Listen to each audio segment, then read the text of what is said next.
would also like to take this moment here today to remember all the parents and siblings of the 48 victims whom sadly didn't live for this day. We also remember my late father John Keegan, my late mother Christine Keegan, whom relentlessly fought in the campaign for truth and justice from the inception of the Stardust disaster till their untimely death, and never got the opportunity to see or hear the results from the jury at the inquest on the 18th of April 2024 of the unlawful killing to all 48 victims of the Stardust Fire, 14th of February 1981.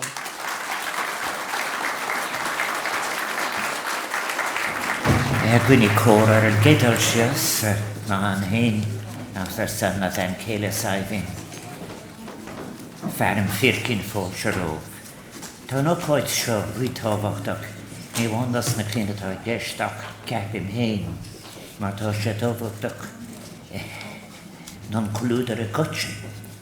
Sabine and I are honoured to host this reception today here in Áras and Uachtaráin for survivors of and families affected by the Stardust Tragedy. May I begin by saying that it was an honour for me, Mar Uachtaráin here as President, to lead the state commemorations in the Garden of Remembrance together with the families on the 23rd of June this year on what was a profoundly emotional occasion.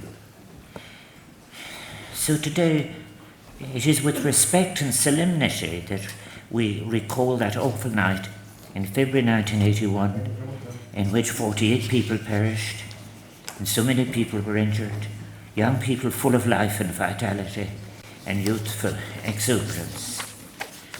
We remember Michael Barrett, Richard Bennett, Carol Bissett, Jimmy Buckley, Paula Byrne, Caroline Carey, John Colgan, Jacqueline Croker, Liam Down, Michael Farrell, Michael Fringe, David Flood, Thelma Fraser, Josephine Glenn, Michael Griffiths, Robert Hillick, Brian Hobbs, Ernie Hogan, Murtoch Kavanagh, Martina Keegan, Mary Keegan, Robert Kelly, Mary Kennedy, Mary Kenny, Margaret Kiernan, Sandra Lawless, Frances Lawler, Maureen Lawler, Paula Lewis, Eamon Lockman, Donna Mahan, Helen Mangan, George McDermott, Marcella McDermott, William McDermott, Julie MacDonald, Teresa MacDonald, Gerard McGrath, Caroline McHugh, Jim Miller, Susan Morgan, David Morton, Kathleen Muldoon, George O'Connor, Brendan O'Mara,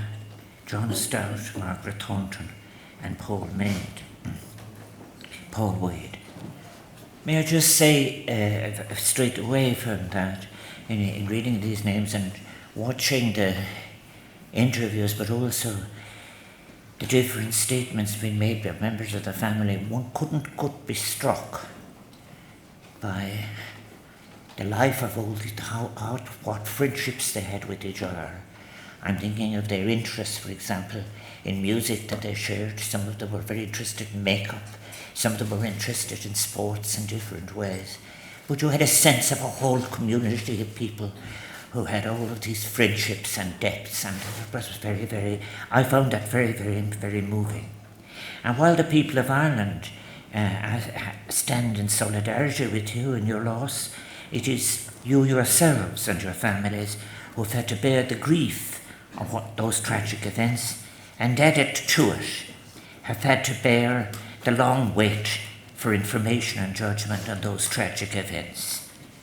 Matters that were your right to know, and you should not have had to wait so long. And it concerns me to some extent in a way. When I was listening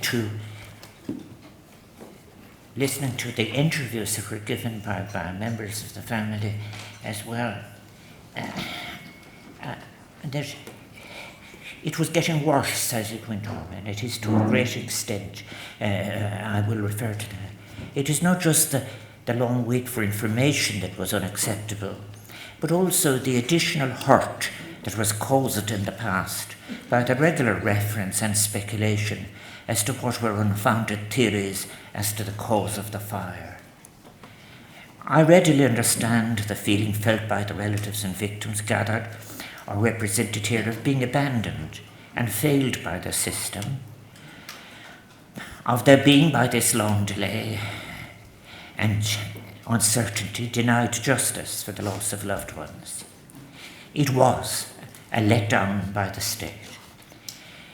The verdict at the Dublin District Coroner's Court of unlawful killing in April, the verdict given in April in the case of each of the 48 young people who lost their lives in the Stardust Fire on that morning of the 14th of February 1981, is one that is of the deepest importance for all those whose lives were so irreparably changed by that most appalling of days.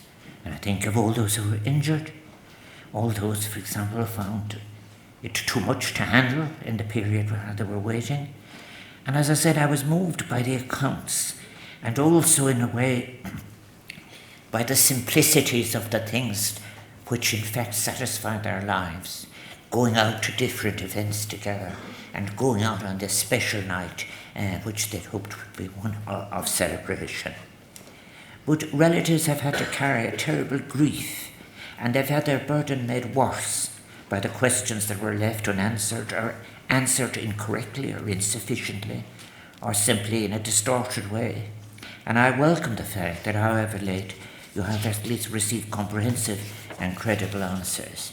And the verdict that was given in April is a vindication of the fight of the relatives on behalf of those they lost, a promise now fulfilled, but that it had to be sustained over 43 long years by relatives, friends and community of the 48 people, all aged between 16 and 27, who had their lives cut short on a night in which they had simply set out to spend in the company of their friends, dancing and enjoying music.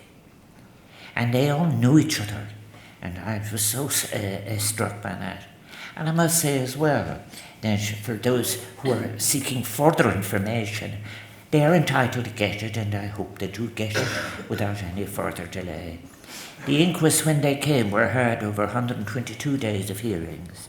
That they took place at all was due to that most relentless endurance and tenacity of the families, of their families, and their determination never to give up and to force a conclusion as to what were establishment of fact.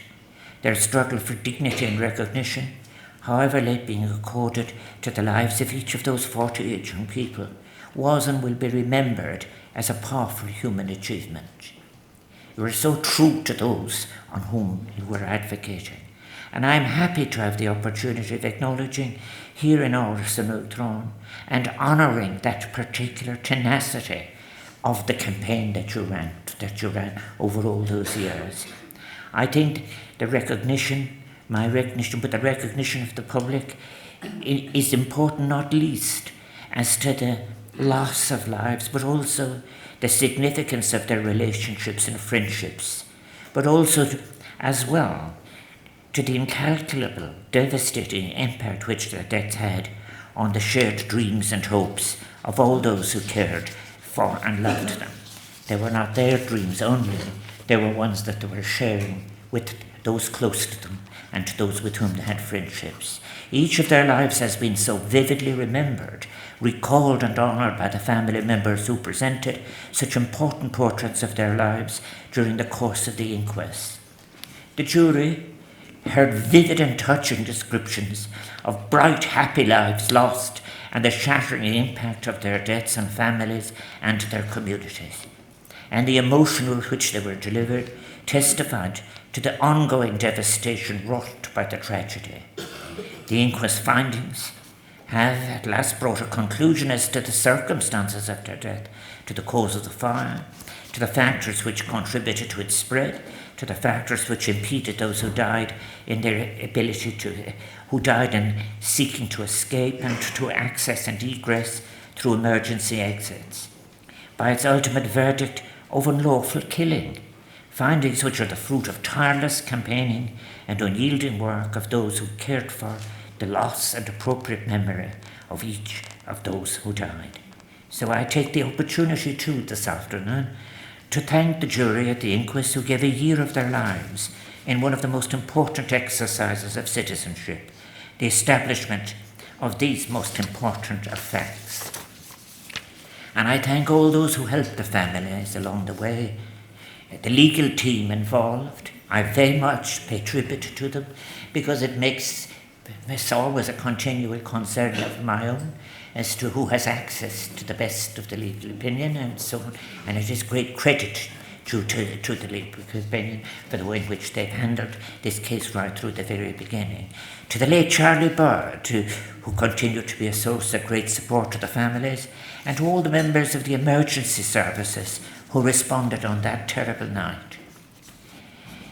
Amnesia as to painful events of the past can never be an option. It's too easy to say it's over, and that it can never be over because the loss is irreparable. And the state apology and state commemoration of the Stardust Tragedy in Dublin's Garden of Remembrance earlier this year, yes, were critically important events, marking as they did one of the worst tragedies in our nation's recent histories, but also days of vindication and of honour, which whilst also days of the deepest sadness and regret. I'm conscious that today, like that day and so many others, will be a day of the deepest emotions for the loved ones of those who died. I think in particular of those whose passing means this conclusion comes regrettably too late for them, particularly all the parents of those who were lost, who bore great pain and sorrow living the remainder of their lives without justice having been seen or demonstrated for their children. So, may I take this opportunity to thank each and every one of you present today. You have ensured that your loved ones and the suffering sourced in the Stardust Tragedy itself will be remembered by generations to come. You have ensured that their names will never be forgotten, their young faces etched on our national shared memory. So, Uachtaráin, as President of Ireland, may I congratulate you for your steadfastness in pursuit of justice so deeply. And beyond any one of your individual selves and families, there is a way in which you feel like a community had something vital and important torn out of it that should not have happened. So confronting and transacting such past atrocities as this tragedy requires those impacted to endure a painful and often protracted process of grief and of understandable anger, and at times, as it had for some, even despair, and seeking support, being present together to confront the difficult reality of tragedy and loss, and undertaking the necessary task of gathering around and offering of ourselves to each other. Such actions are important, and it is important the solidarities that have been expressed among yourselves and sharing and handling that grief. It is for all of us, in a way, not only of hope, but for healing, that this exercise take place. Insofar as a healing can ever be possible in the wake of such a terrible tragedy, the making of new versions of life, I wish you every health and happiness in trying to do that, in moving on. And Sabine and I would like to thank all of you present today for everything you've done over the past 43 years. Let me repeat the phrase again, 43 years. Seeking justice once and for all of your loved ones now missed so much, and not gone in your memory, and never will be gone in memory, nor indeed should, in fact, the fact that you have suffered so much, but remembered respectfully with dignity and solemnity. And Sabina's and my reception for you here today is to pay tribute to that extraordinary effort you made of endurance, to honour it, and through you to honour them. Agus gui me gach banach da rif dan ta cui, agus Uachtaráin, agus ta súlan meg siacon shri, la anam na ia a ta kailcha. Garmag.